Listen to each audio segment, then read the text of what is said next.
Bismillahirrahmanirrahim. Assalamualaikum warahmatullahi wabarakatuh. Alhamdulillah, wassalatu wassalamu ala rasulillah wa ala alihi wa sahbihi wa man walah, wa la hawla wa la quwwata illa billah. Rabbi syrah li sadri wa yassir li amri wahlul 'uqdatam min lisani yafqahu qawli. Allahumma akhrijna min dhulumatil wahmi wa akrimna binuril fahmi waftah alaina bima'rifatil ilmi wa hassin wa sahhil akhlaqana bil hilmi birahmatika ya arhamar rahimin. Allahumma salli ala sayyidina Muhammadin al-Fatih lima ughliqa wal khatim lima sabaq nasiril haqqi bil haqq wal hadi ila siratikal mustaqim haqqa qadrihi wa miqdarihi al-'azim. Qala al-mu'allif rahimahullahu ta'ala wa nafa'ana bihi wa bi 'ulumihi fi darain amin ila an qala wa 'alal muridi ay yastahida fi kaffi jawarihi 'anil ma'asi wal atham wa la yuharrika syai'an minha illa fi ta'atin wa la ya'malu biha illa syai'an ya'udu alaihi naf'uhu fil akhirah. Pada kesempatan pagi hari ini muallif, ini perjalanan seorang muslim itu ini siratul mustaqim ya, kepada akhirat mencapai perjalanan kepada Allah itu kan penuh lika-liku ya. Nah, seorang muslim itu perlu membawa dirinya untuk mengambil jalan ketaatan, ta'ah, dan menghindari maksiat.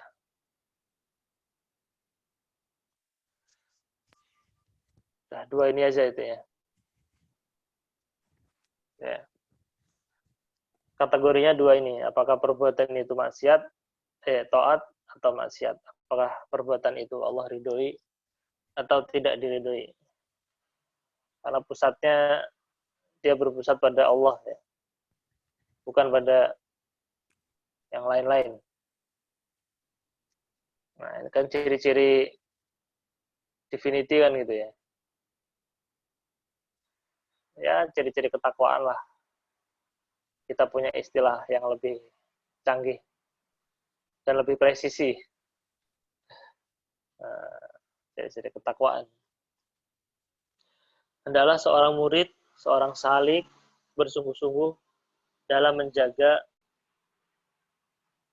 anggota badannya agar tidak melakukan kemaksiatan, tidak menggerakkan sedikit pun dari anggota badan kita ini untuk melakukan kemaksiatan.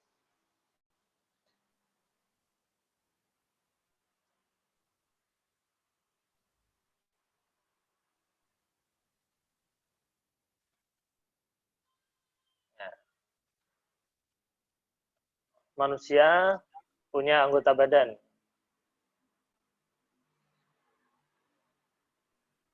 Ini sebagai modal juga untuk melakukan aktivitas. Yang aktivitas itu bisa bernilai ibadah, bisa mubah, bisa makruh, bisa juga haram atau maksiat ya. Nah, ini kita perlu jeli. Kemudian beliau memulai dari hifdzul lisan, menjaga lisan. Wal yubaligh fi hifdzil lisani, bersungguh-sungguh dalam menjaga lidah. Meskipun bentuknya kecil, tapi begitu kepleset, dosanya besar. Oleh karenanya, bagi seorang muslim, jangan berbohong. Jangan ghibah.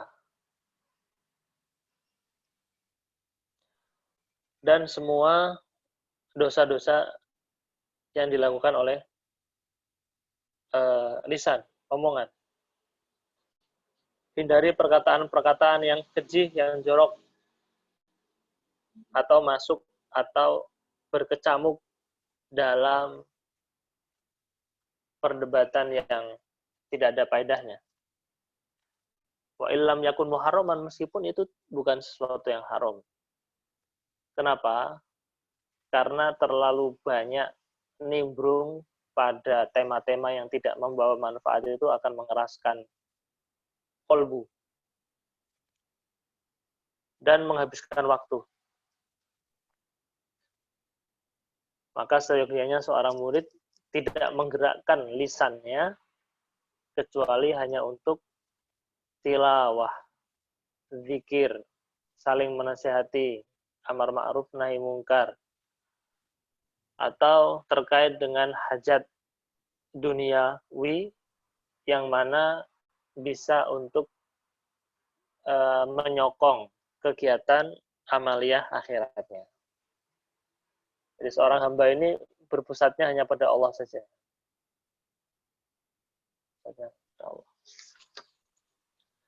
Rasulullah Shallallahu Alaihi Wasallam bersabda, kullu kalami bani Adam alaihi lalahu illa dzikrullahi au amrun bil ma'rufin au nahyun 'anil munkar. Setiap perkataan manusia akan dihisab kecuali akan dimintai pertanggungjawaban, kecuali zikir pada Allah, amar ma'ruf atau nahi munkar. Ini lisan. Kemudian beliau masuk akan menjelaskan tentang pendengaran dan penglihatan.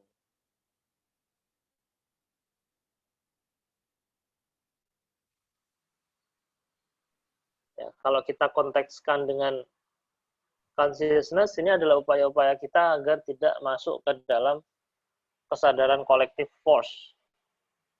Itu kan harus dimulai dari individu ya. Wa alam anna sam'a wal basara babani maftuhani ilal qalbi yasiru ilaihi kullu ma yadkhulu minhuma. Ketahuilah bahwa pendengaran dan penglihatan adalah gerbang yang terbuka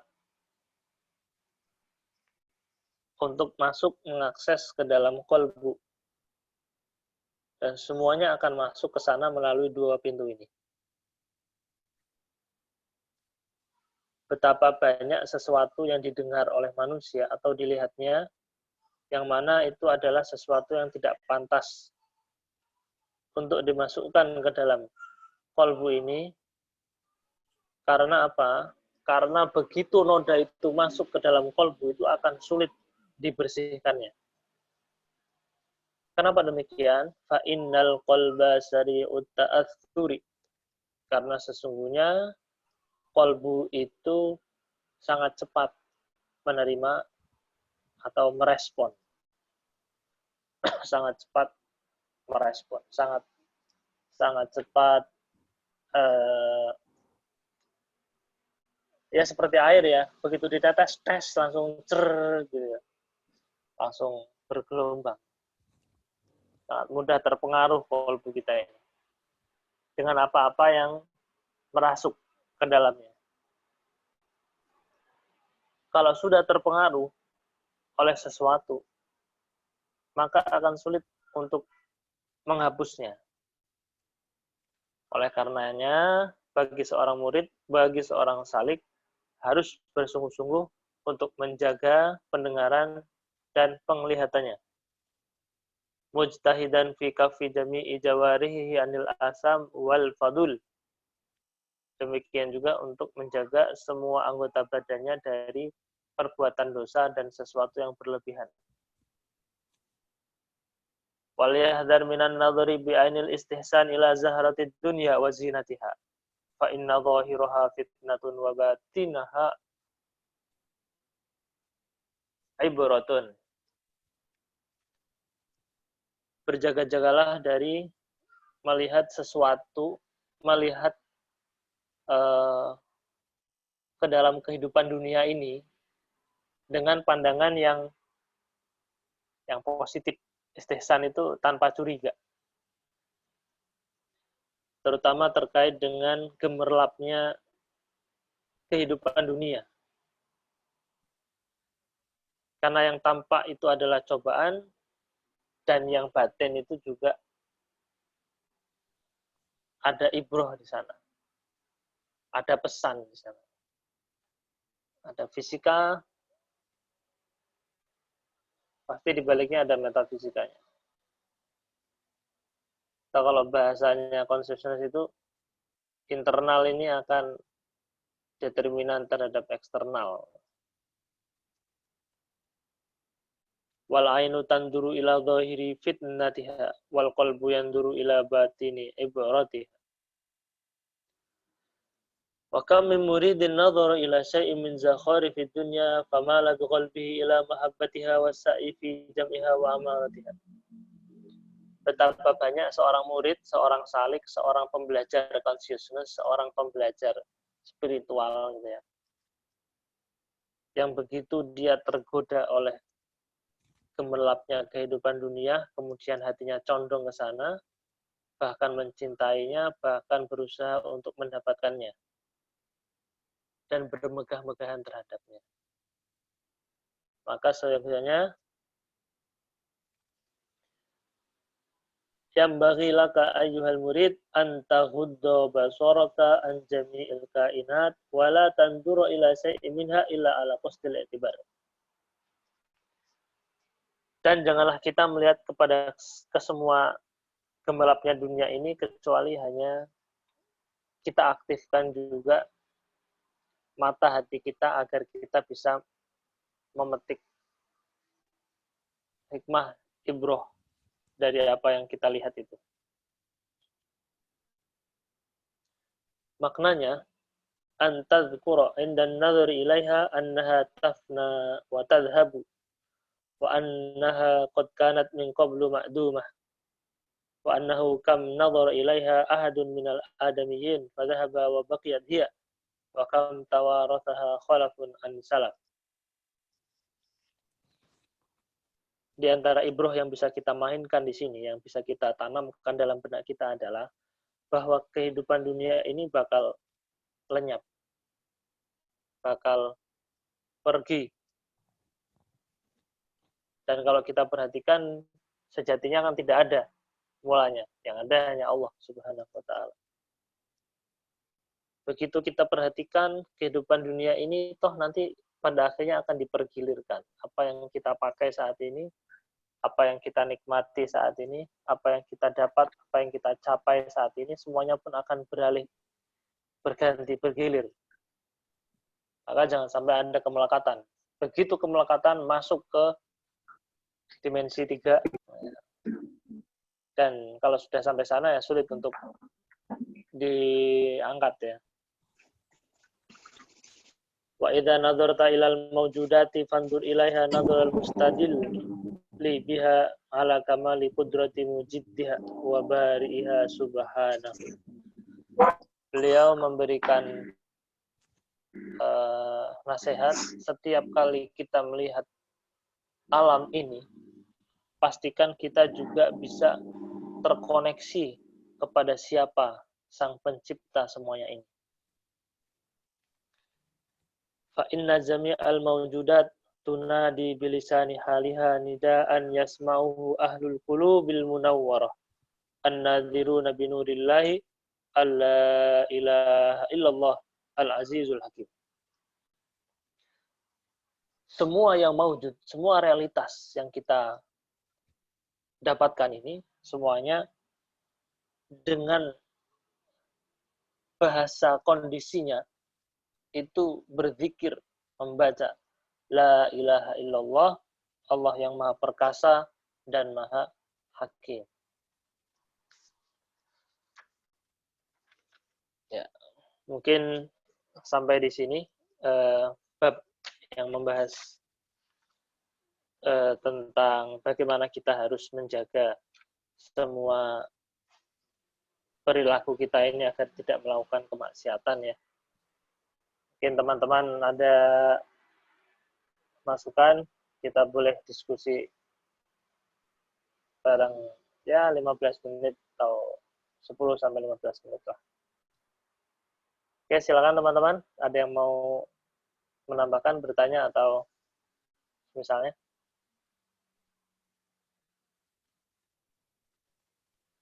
Ini kayak air gitu ya, kalau misalnya kita tes, ada yang tes terus langsung masuk gitu. Ya, langsung memberikan pengaruh. Itu berlaku untuk semuanya kan, maksudnya baik dan buruk kan. Iya, betul. Makanya dari awal penulis ini bilang, tolong jaga semua anggota tubuhmu itu agar tidak melakukan kemaksiatan, agar Oh iya iya. tidak melakukan tindakan-tindakan yang bertentangan dengan apa yang sudah Allah ajarkan melalui Rasulnya. Karena itu akan mempengaruhi kolbumu. Kolbu itu kalau sudah terpengaruh, apalagi pengaruh yang buruk yang dimaksud ya, itu akan sulit untuk diluruskan, akan sulit untuk dijernihkan. Meskipun bukan sesuatu yang tidak mungkin, bisa saja. Tapi daripada kita berpayah-payah untuk menjernihkannya, kenapa kita tidak berusaha untuk berpayah-payah untuk menjaganya? Oke oke. Begitu. Baiklah. Ya, ya. Ada lagi yang lain?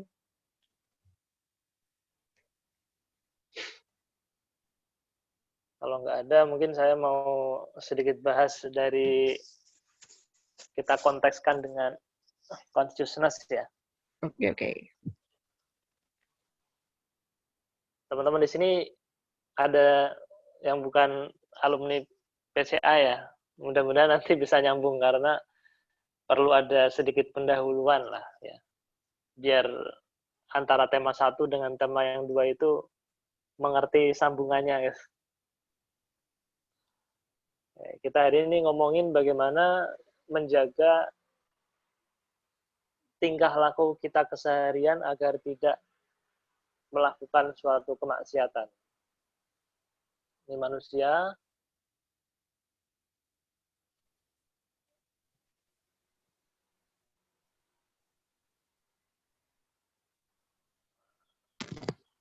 kadang dia melakukan ketaatan, kadang dia melakukan kemaksiatan. Atau ada juga sesuatu yang mubah. Mubah itu sesuatu yang boleh, seperti makan, minum, itu kan tindakan yang netral. Kalau dia dimulai dengan basmalah, dia menjadi taat. Kalau dia tidak dimulai dengan apa-apa, ya dia hanya sebatas mubah saja. Dan orang bisa melakukan ini, atau melakukan ini, terutama melakukan to'ah ya, dia harus ada ilmu. Kalau tidak, bagaimana dia bisa mengerti, mengklasifikasi bahwa tindakan ini benar, baik, atau tidak baik. Nah, makanya ilmu ini akan menjadi cahaya untuk melakukan hal-hal yang positif lah. Dan berusaha untuk tidak melakukan hal-hal yang negatif. Melakukannya dengan penuh kesadaran. Bil wa'yi. Atau aware.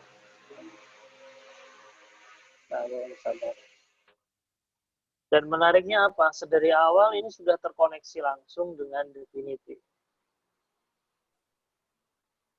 Ini keuntungan mereka yang percaya, yakin pada Allah, yakin pada Rasulnya, atau mereka yang bersyahadat.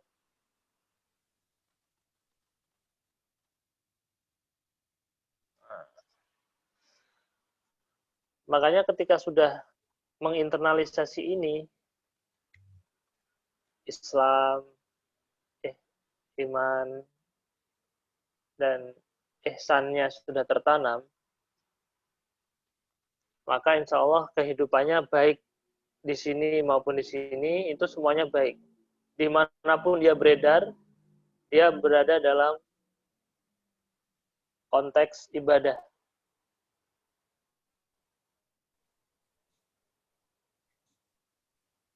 Berada dalam konteks ibadah. Dari awal sudah dijamin. Tinggal mau pakai nggak ini fasilitas ini. Kalau nggak, ya dia akan sia-sia aja. Dia hanya cuman asal ucap-ucap aja. Syahadatnya itu ya pantas-pantas gitu ya kali ya. Tapi kalau dimaknai dengan kedalaman Islam, kedalaman iman, kedalaman ihsan yang baik, maka tingkah polanya dia itu dalam konteks keilahian. Kalau sudah seperti ini, jaminan Rasulullah apa? Jaminannya adalah ajaban li amril mu'min. Amazing. Miracle.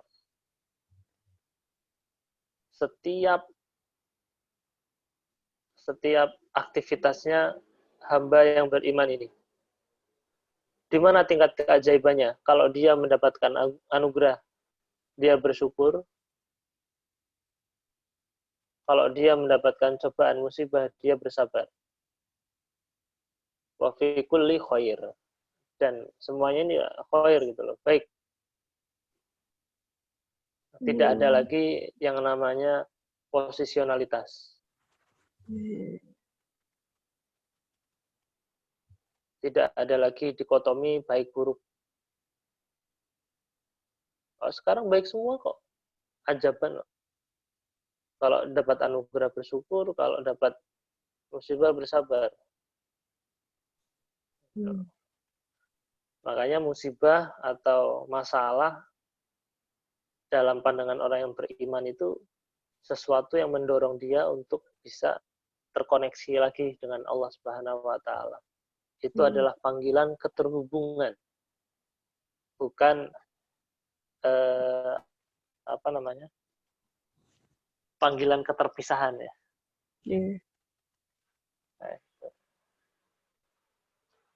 Nah, kalau sudah seperti ini, kita bisa mengikuti iramanya, irama kolbu yang murni, maka secara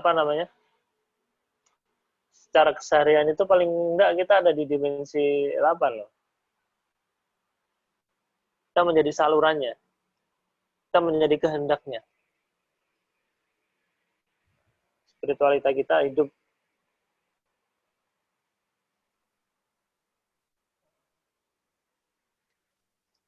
Oke, gitu ya.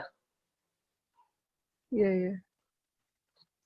Bisa dipahami mungkin teman-teman yang baru-baru gabung nih. Kalista, paham nggak Kalista? Iya, Ustaz.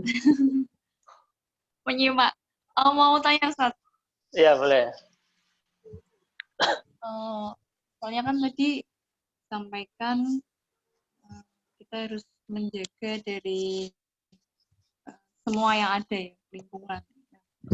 Soalnya kita sedang berlatih menuju ke sana, tapi lingkungan itu seperti belum mendukung.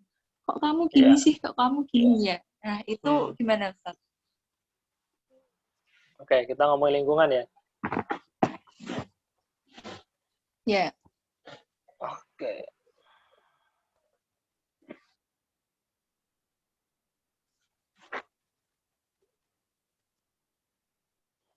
Jangan ini deh. Ini ngomongin lingkungan. Bagaimana caranya keluar dari bentar.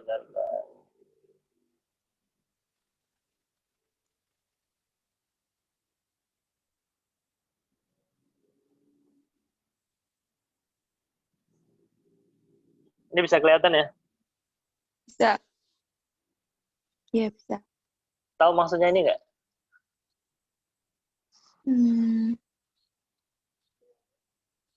Ya, saya jelaskan ya. Kalau materi baru buat kamu. Siap. Kita bisa mulai dari sini. Dunia manusia itu bisa dibagi dunia internal dan dunia eksternal. Apa yang dimaksud dunia internal? Dalam diri kita. Ya, Intrapersonal. Interpersonal. Bukan beda. Jangan dibawa ke sana dulu. Beda iya. bahasan. Ini terkait dengan bahasan kesadaran ya. Dunia internal itu determinan terhadap dunia eksternal. Apa maksudnya determinan? Determinan itu tidak hanya sekedar mempengaruhi, tapi dia menentukan. Mengambil keputusan. Bukan mengambil keputusan juga, menentukan itu Memilih. nggak ada pilihan. Kalau dunia internalnya kayak gini, maka dia akan seperti ini, mendrive. Modelnya itu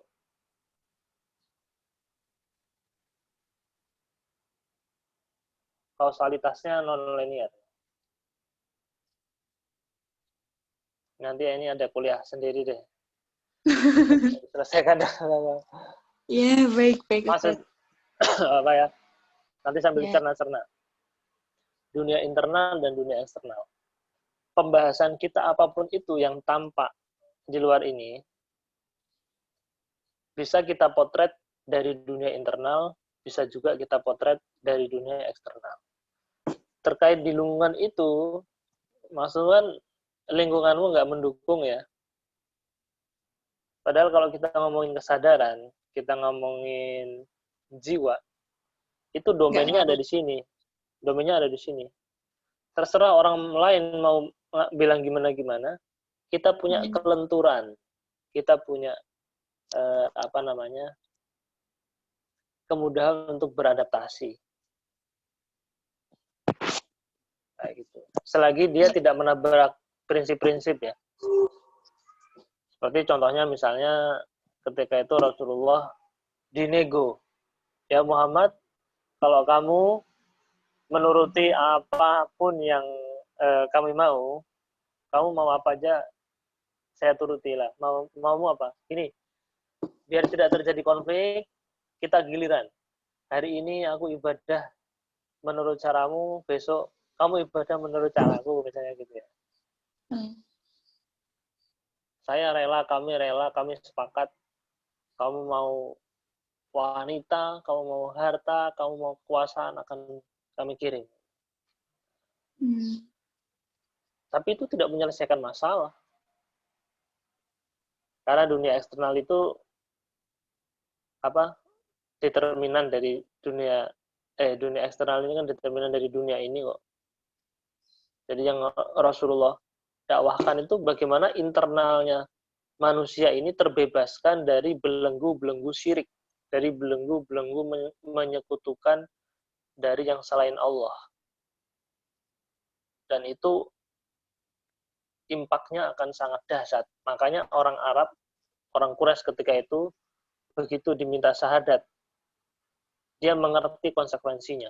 Dia mengerti makna arti perkatanya dari apa yang diucapkan itu. Makanya tidak main-main. Begitu syahadat, dia langsung otomatis terikat dengan satu sistem yang baru. Yang dia harus berhijrah dari tema-tema lama. Berhijrah dari template-template yang tidak berguna. Langsung konteksnya ini langsung di-upgrade. Makanya kurang dari 2 abad peradaban Islam sudah memimpin peradaban ketika itu. Jadi ngomongin dunia internal itu ngomongin dunia dalam. Justru ketika dunia internal seseorang ini semakin berkualitas, itu akan nampak dalam kehidupan kesehariannya. Tiba-tiba orang tertarik kesedot, dia seperti magnet. Gitu ya. Itu kira-kira. Makanya Imam Haddad selalu mengajarkan kepada kita untuk menjaga kolbu, membersihkan diri dari maksiat-maksiat, baik yang nampak maupun yang tidak. Itu untuk membersihkan sini. Dan konteks kita ini selalu terkoneksi kepada Allah Subhanahu wa Ta'ala, sehingga I ini sebagai citranya. Tapi kalau tidak dijaga hatinya, cerminnya ini tidak kongruen, katakanlah seperti itu, maka yang di sini ini juga akan semrawut. Ya. Ini apa yang diamati ya, dunia eksternal. Nah, itu. Makanya fokus saja terus memperbaiki diri, bertaubat, memperbaiki amalnya sehari-hari, dan tuntunannya sudah jelas. Tuntunannya sudah jelas. Allah turunkan melalui Rasulnya. Masalah. Seperti itu ya. Oh iya. Iya, Ustaz. Mudah-mudahan bisa dicerna. Mas Ade, Ya, boleh nanya nggak? Tapi ngelanjutin tadi yang ngebahas Quraisy. ya. Kan tadi ketika orang Quraisy bersyahadat, dia udah langsung tahu segala konsekuensinya itu ya. Itu terkait sama emang pemahaman mereka terhadap bahasanya mereka sendiri, atau terkait kultur, atau gimana sampai akhirnya bisa benar-benar begitu bersyahadat, wah udah langsung total gitu semuanya. Ya. Jadi Al-Quran ini kan diturunkan dengan bahasa Arab. Bahasa Arab ini memiliki keistimewaan. Itulah kenapa bahasa Arab dipilih sebagai bahasa wahyu. Dan ketika itu Arab ini tidak terkontaminasi, dia punya kultur sendiri lah. Tidak terkontaminasi oleh peradaban Persia atau Romawi ya. Dia ada di tengah-tengah ketika itu. Makanya mengatakan bahwa peradaban Arab merupakan peradaban yang sangat bobrok sehingga Rasulullah diutus di sana, itu sepertinya kita perlu merenung juga itu. Apa benar seperti itu? Padahal ada peradaban Romawi di sana, peradaban Persia. Memang letaknya strategis ya, Arab itu. Nah, kalau kita baca surat Quraisy itu, li'ila fi Quraisyin ila fi rihlatasyita'i syita'i was-shaib. Kebiasaan orang Arab, orang Quraisy itu berniaga. Kalau musim panas ke mana? Ke Syam ya. Kalau musim dingin ke selatan. Saya kurang paham. Nah, terkait dengan simantik makna yang diucapkan syahadat ini, Rasulullah dakwahnya itu kan kepada kerabatnya dulu ketika itu. Tidak serta-merta semuanya di ini, enggak. Dari kerabatnya dulu. Dari orang-orang terdekatnya dulu. Makanya kalau kita lihat progresif kesadaran dalam semesta ini kan dari individu, terus family, nation, terus internet ya. Nanti kalau kita lihat itu ya. Nah, karena dunia dalam, ya, dunia internalnya, beliau seorang rasul ya, membawa misi. Beliau insan kamil, model yang bisa kita kita kopes ke semuanya. Ya akhlaknya, cara bicaranya, ya semuanya itu ya. Sehingga beliau itu kalau digambarkan oleh Sayyidina Aisyah, Rasulullah itu Al-Quran yang berjalan. Secara komunikasi kan tidak harus dengan ucapan ngomong, tapi dengan bahasa. Bahasa kan bisa dengan bahasa isyarat, bahasa kolbu, bahasa banyak konteksnya. Nah, itu. Sehingga perilakunya Rasulullah itu membawa makna lain. Ya paket lengkap lah misalnya gitu. Begitu dia datang, syahadat, ini paket lengkap ini. Karena Rasulullah yang menitahkan. Jadi selain kedalaman bahasa, muatan makna itu juga tersampaikan dengan dakwah Rasulullah ini. Sehingga begitu suruh syahadat, waduh langsung ada penolakan.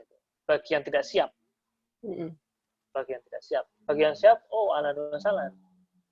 Itu justru yang malah yang ditunggu-tunggu. Kira-kira seperti itu ya. Nggak tahu menjawab nggak? Sebagai belum puas banget sih. Kayak masih belum ngerti banget soal kultur apa ya, kayak Ya, kultur sama bahasanya itu kan saya masih nggak ngerti banget, tapi ya, boleh lah. Ntar paling dihubungin ke situ lagi, ntar nanya lagi ya. Mungkin saya tambahkan ya. Oh, boleh Pak Jody. Yang itu ya, yang rasa keju. Jadi terkait Arab ini, kalau misalkan Mbak Pipit itu mengikuti kuliahnya Ustadz Ali, dua video itu kan, Dr. Ali itu, ya.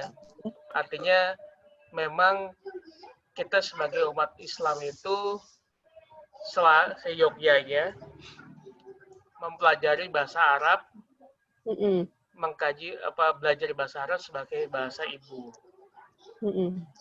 gitu. Makanya kalau